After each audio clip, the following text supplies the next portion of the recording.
Hello and a very warm welcome to the Ladies Club. My name is Ipeleng and it's so good to be spending time with you. Thank you for joining us as we bring you another show filled with game changers, trailblazers and champions when it comes to women's sports. So our topic today shines the spotlight on women who are making waves in the sport of basketball. Women have been playing basketball almost as long as men have, although professional women's basketball is more recent. Our country has rising stars and a number of them to outstanding women in basketball who deserve our attention, our recognition and our respect. We'd love to hear your views. Please get involved on social media. It's so easy. You can find us on Twitter at sports, at SABC, at Libomoswedi, at Ipeleng. Use our hashtag the Ladies Club. And then we're also on Facebook as SABC Sports, hashtag the Ladies Club. So I've got two very special guests, beautiful guests in studio with me today. Basketball players Ipeleng Nyatlo and Modiegi Mokoka. They join me in studio. A very good morning and welcome to the both of you. Morning. Good morning. Thank you for having us. Okay, so Modiegi, I'm going to start with you. Why basketball? Okay, my story is a little interesting because I wasn't initially interested in basketball at all. I was actually playing tennis when a matriculant at the time. I was in grade 8. Dakalani Mafamadi, she was very aggressive in letting me know that she felt basketball was the sport for me. And she came to one of my tennis games that Friday afternoon to let me know I would have to be playing basketball by Monday. And I went to a practice and never stopped. And Ipeleng, how did you get involved in basketball? It was actually through a friend. At the time, I was still doing athletics. So that was like the off season of it. And I was like, let me just do something so long until the next season. And I joined and then I just kind of like fell in love with it as time went by, and then, yeah, same thing. I just never stopped after that. Modiegi, tennis and basketball are quite different from one another, right? Because tennis is an individual sport, and here you go and you get involved in a team sport, which then becomes your sport. What was it about basketball that you loved? It was so different. Like, it really was different. I do have a netball background at the time. So I thought, okay, reminds me of netball. I can do this. And the difficulty of what was required of me in that moment, this is hard, I need to work on it. And I just liked the challenge. It was something I was really uncomfortable with because I'm used to just being good at whatever I do. And it was so hard that I just came back and I'm like, I'm gonna prove a point and I'm gonna do it better. Ipeleng, what was it about basketball that you loved and that really drew you into the sport? Because you say it took a little while for you to actually fall in love with it. It actually was about just seeing something great and wanting to be a part of it. So also the environment, athletics is more of an individual sport. So when you're meeting different people and you get to interact at that level, it's just kind of like that atmosphere you always want to be around. So yeah, that's the reason I chose basketball. So we're going to continue our chat in just a short while, but let's set the tone for the show with an inspiring quote. And this one comes from designer and businesswoman Maria Kutsadakis. She says, "Do not be afraid to try.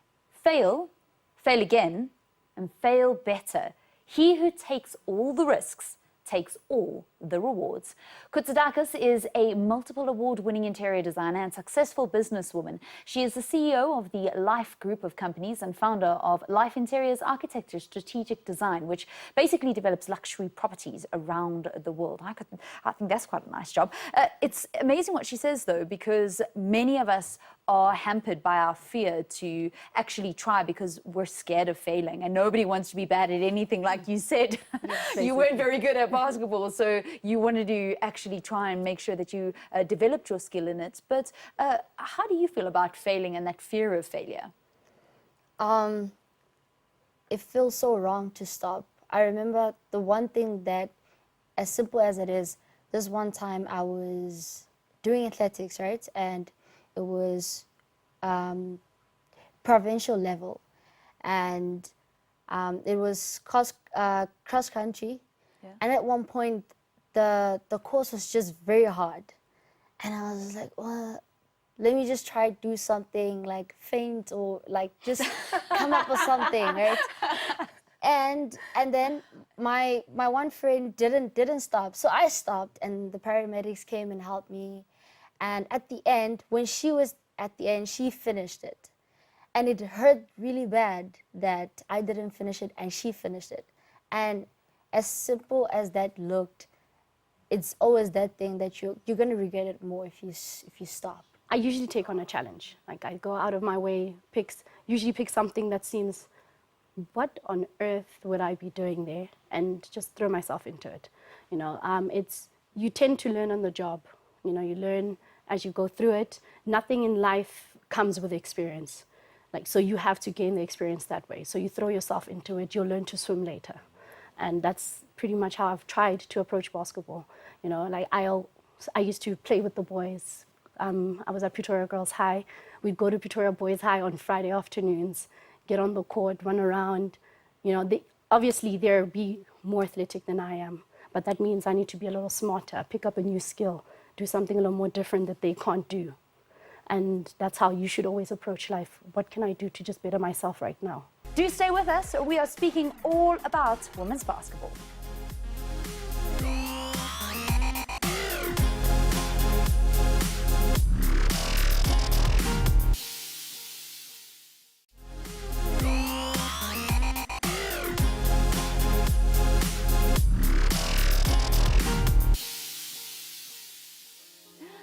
Welcome back, you're watching the Ladies Club. We're still with our two game changers today, Ipeleng Nyatlo and Modiegi Mokoka. Ipeleng started playing basketball when she was just 12 years old, while growing up in Ipeleng, Rustenburg.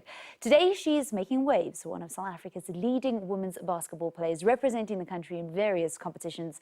She says she's an avid reader, a philanthropist, and she loves the great outdoors. Modiegi, she grew up in Marulaneng village in Limpopo, later moved to Pretoria for school. She was introduced to basketball while at Pretoria Girls High while she was busy playing tennis. She's the recipient of the National All-Star Award 3 consecutive times. She won it from 2015 through to 2017. Okay, so let's speak now a little bit about actually playing the game of basketball, because you came from an athletics background, you came from a tennis background. How do you think your athletics background helped you when it came to basketball? Athletics helped more with like mindset, mentality, because at one point, literally every single time I was running was, should I stop? No, keep going. Should I stop? So yeah. And basketball is very different in the sense that it's physical, and yeah, it's a whole different sport. How do you think tennis and your background, I mean, I know you said you played a little bit of netball, but it's very different playing basketball, isn't it? The adjustment wasn't as big as one would think. You know, my netball background wasn't as, maybe I'm making too light of it, because I played provincial level throughout primary school. Okay. So it was something that gave me a good backing in terms of how to play basketball. Sure. You know, the skill set that you have is more or less similar in terms of how you handle the ball. And what did help is that I was a shooter when I did play netball. So adjusting to basketball was just an issue of just the physical motions are slightly different. But there's this, it's more or less very similar. But in terms of how tennis and basketball related, for my end, a lot of thinking was required, right? So every next move is somewhat thought out. Yes, you react, but in your reaction, you still have to think about what you're about to do next. And that's how they're very similar, and it was just something that once I was a little older and better at the sport, made it so much better to excel at. Because now I've gotten into the mind frame and can make use of the thinking process of whilst playing. Ipeleng, I think if anybody wants to get involved in basketball, they would hope to be in the Ipeleng region because of the Royal Bafokeng MBA program that is running there and the amount of young people that are actually exposed to the game. Do you think that helped to put you on the right trajectory to follow the path that you have in the sport? Yes, so much, because we are actually privileged to have it. You'd go anywhere in the country and you'd see kind of like the slight difference between players coming from the Royal Bafokeng and other players from other areas. And you actually realize how blessed we are to have all the coaching staff that are there on a daily, investing their time on the kids growing up there. And as a sport is making a whole lot of impact, because as a lot of bowlers say, it's actually like bowler's life. So as much as it's a sport, they're teaching you all the life skills that you could ever require to just go about your life on a daily. Modiegi, you came from a region which is a sports-loving place, but not necessarily basketball. Yeah. One of the interesting things is we have a few coaches on a national level that are really dedicated to the sport. And that's what I think has always helped with Limpopo women, that like our administration with Joseph Kazani, he's always put so much effort into making sure Limpopo women have an opportunity to play basketball. And in like the very last IPTs we had, Limpopo women, I think we won ours back to back. And it was such a thrill for him because he's put so much effort into women's basketball over 2 decades, you know, and it's just one of those things where you don't, even growing up in Marulaneng, I had no idea that I would ever end up playing basketball. But in that time frame, there was people putting so much effort into Limpopo's women's basketball. And these are the people I would then later meet. And they were literally maybe a village away the entire time. And then you go and you win the All-Star Award for 3 consecutive years. I would like to grant that honor to Coach Willie. So Willie Matlakala, he's been my coach for over a decade. He put me in teams I really did not deserve to be in whilst I was young, because he just genuinely believed the learning experience would be exponential on my end. And I really appreciate that. And it just came to fruition through him over the past couple of years. The highlight would be getting to go to the Global Basketball Without Borders, which is so you get selected from, if you attend the Basketball Without Borders in Africa. Yeah. So that's where they picked the few players that went there, and it's really a privilege because you have so much talent coming in to one place. So it really says a lot if you get picked. And the whole experience was just amazing. And I was always conscious that I'm actually representing not just South Africa, but Africa too.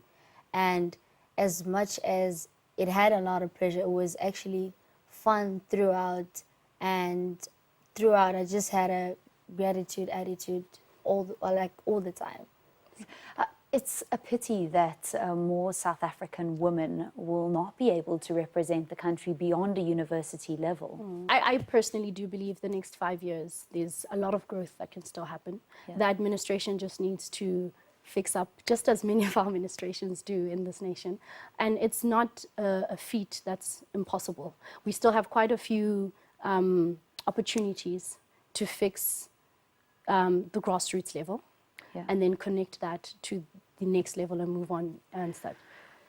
But do we have the type of people in the country in terms of being suited for basketball? Because basketball, you think of it as a sport and you think you just need the tallest people. If you're going to look at physicality in terms of basketball, right, you would assume height would be the be-all and end-all. We do have quite a few tall people, men, women, they are there. But you still need a large degree of skill. And skill can always be taught because skill is repetitive, right? So if you just base it on height, you're going to lose out on a whole demographic of potentially amazing kids that could be great at basketball. Yeah. So one should always understand that practice will truly determine the skill set one actually has at the end of the day.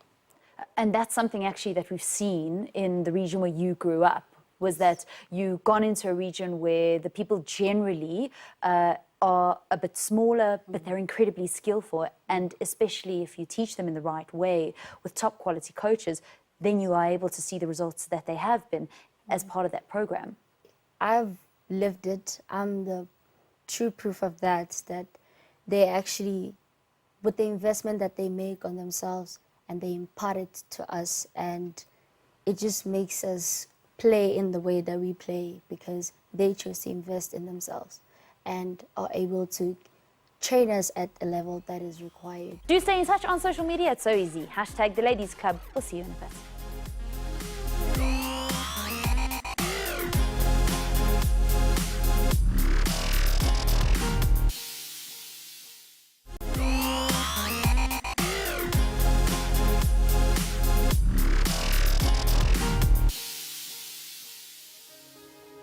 Welcome back. You're watching the Ladies Club. Our game changers remain in studio as we focus in on women's basketball. But it's time now to take a look at the movers and shakers who have paved the way for, among them, our game changers. And that's when we look at our trailblazer. Our trailblazer today is Clarice Mashangwana, a highly accomplished basketball player from Mozambique. She has played internationally in both the United States and in Spain, and also represented her nation at the 2006 Lusophony Games in Macau, China. She's a successful role model and example of determination and dedication, with the potential to influence an entire generation of youth with her visionary spirit. She had a childhood dream of becoming a lawyer, but instead her height and dexterity allowed her a 22-year career in professional basketball. The Ladies Club salutes this amazing trailblazer. So I'd like to know from our game changers today, Ipeleng, who was your main role model, would you say, when it comes to basketball? I think Scarlett Diggins. Scarlett Diggins would be. And that's the reason I wear the jersey number that I wear. And you know, when you have a role model, you try mirror every single thing that they do, or even if you have other players that you like looking up to, it's just there's just that one that you always look up to, and that for me is her. And Modiegi, who would you say is your role model? I know most people tend to have another player as a role model. Mine was my actual grade 8 coach, Victor Shagineza. He just had the most amazing jump shot. And I spent my whole life trying to emulate it. And I loved how he played, how he coached, how he spoke to us as a team. And I hope, and sometimes I really do hope I do this myself when I do coach my under 14s. So he's just been, I think, concrete, set in how I have played my game. And I really do get that most people, like, I know Kobe is always an influence for most people, but this man shaped how I play, and he's always just been my influence. Has that got anything to do with the fact that you're in a career when it comes to building? So you're all about the foundation, laying the right foundations. It could be. You never truly know the impact of everything around you. You know? So, and he always, every single practice we had, he was adamant about your foundation is everything. Everything you do as your base is everything. And I still take that on today. And perhaps constantly hearing foundation in the background was cementing that I'm going to end up in construction. I'm going to ask you how you manage everything in your life and fit it all in, because I heard there that you're also coaching. But I'd love to know from you, Ipeleng, because you're turning 21 this year. You're very busy when it comes to basketball, more visions of representing South Africa, but then you're also involved in a very difficult degree. How do you actually manage it all? Planning.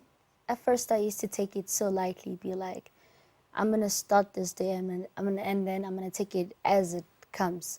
And it used to feel so overwhelming.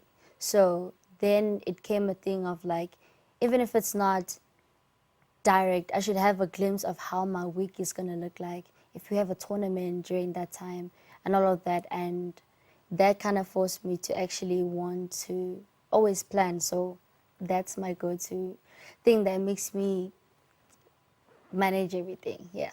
Yeah, I mean, time management is something that I think you learned very early on. I see you nodding furiously, Modiegi. Yeah, no, but the juniors know. It's one of the things I used to actually get upset with them about once they'd get to Wits. I understand the change environment is very overwhelming to a lot of them. And a big part of it that they don't understand is no one's going to chase you. Like, no one really cares. But you still need to show up. You need to make your classes. You need to prepare for your tests. And you still need to show up for practice and still show up for your games. Because you can't have commitments and not attend to any of them. Because one of the things sports teaches you is time management and how to actually meet your commitments. And that's just a life skill that I think most scholars really and truly take for granted. You know, in high school, everything is still structured for you. You go to this class, you go to that class, then you go to your sporting event. Once you leave that comfort zone and you get to university, you're free. You know, you just do whatever you want at this point. And they know I've always been hard on them about excuses. We can't have excuses when you know you and I have the same 24 hours in the day. Yeah. Yeah. It's a great freedom, but it comes with a massive concrete block of responsibility. Always. Yeah. So now explain to me how you manage everything. Are you still playing? You said that you're also coaching some girls, and I know you've gotten some of the Pretoria old girls together with the team. Yeah. So explain to us a little bit about your current involvement with basketball. For the past 5 years, I've been with KISS, which is actually a boys' high school, and I've had the under 14 boys. I started with under 15s, and then obviously we shuffle around, see what's the best fit, who can teach who at which level best. And I've just been with the under 14 boys for the past 5 years, and love it. I would love to teach some girls though. It's just unfortunate that we don't have as many girls' schools partaking in Johannesburg. Okay. But then outside the region, from 10 years ago to now, you do have more girls' schools actually playing basketball, which is great for the sport. So I just try and manage my time as best as I can. I coach, I play, I study, I work. Oh. Ipeleng, you took a very big, deep breath. She makes it sound quite easy, doesn't she? Yeah, she does. So tell me, what are some of your big dreams when it comes to basketball? Because our national women's team haven't been active for the last 2 years, so the only way for women's basketball players to represent their country is through the university, which you're still in that structure.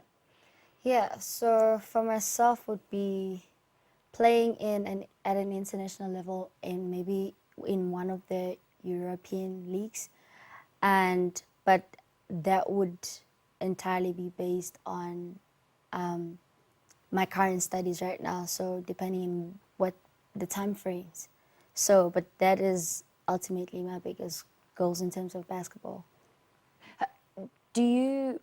What are you doing to be able to achieve that? Are you going for trials overseas? Have you been in contact with some agents? Because it must be an incredibly difficult scene to actually break into if you haven't gone to college in America. Yes, true.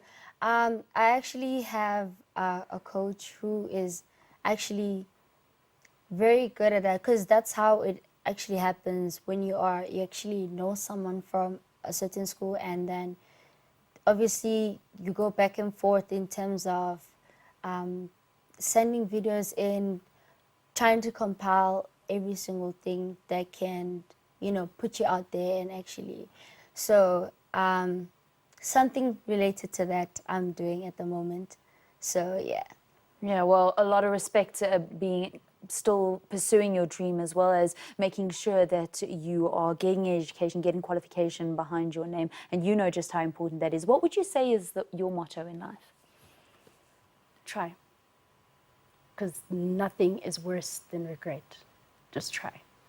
So and I've lived by that, and I try as well to impart that on all the juniors that ever come my way, and all my time at Wits. You need to get yourself involved. You need to throw yourself in there, because at the end of the day, you're going to look back and wish you had. Yeah. And there's nothing worse than knowing you can't turn back time. What is your motto in life? Living in the moment. So I'd be here and I'd be thinking about something else and actually not be here. So for myself, it's just being present at all times. So that's how you don't miss out, or you wish you could have done more or anything. So, but when you're present, you're more aware of where you are, what you're doing, and everything. So for myself, is living in the moment. It's one of the greatest gifts you can give to other people and to yourself, is Yes. being completely present and completely there with them. Guys, it's been great to chat to you. I wish we had a little bit more time. Unfortunately, we don't. But thank you so much for coming into studio and chatting to us, and all the best of luck with all the big plans that you guys have got. Thank you for hosting us. All right, that's all we've got time for this week. Thank you for spending some time with the Ladies Club and our entire team. You're welcome to send us your ideas of trailblazers, stories about women that inspire you. Our social media details, they're on the screen, so you can get in touch. And who knows, you may become a part of the show. Until we meet again, remember that greatness is earned and never given. From myself, Ipeleng, and the entire Ladies Club team, goodbye until we meet again.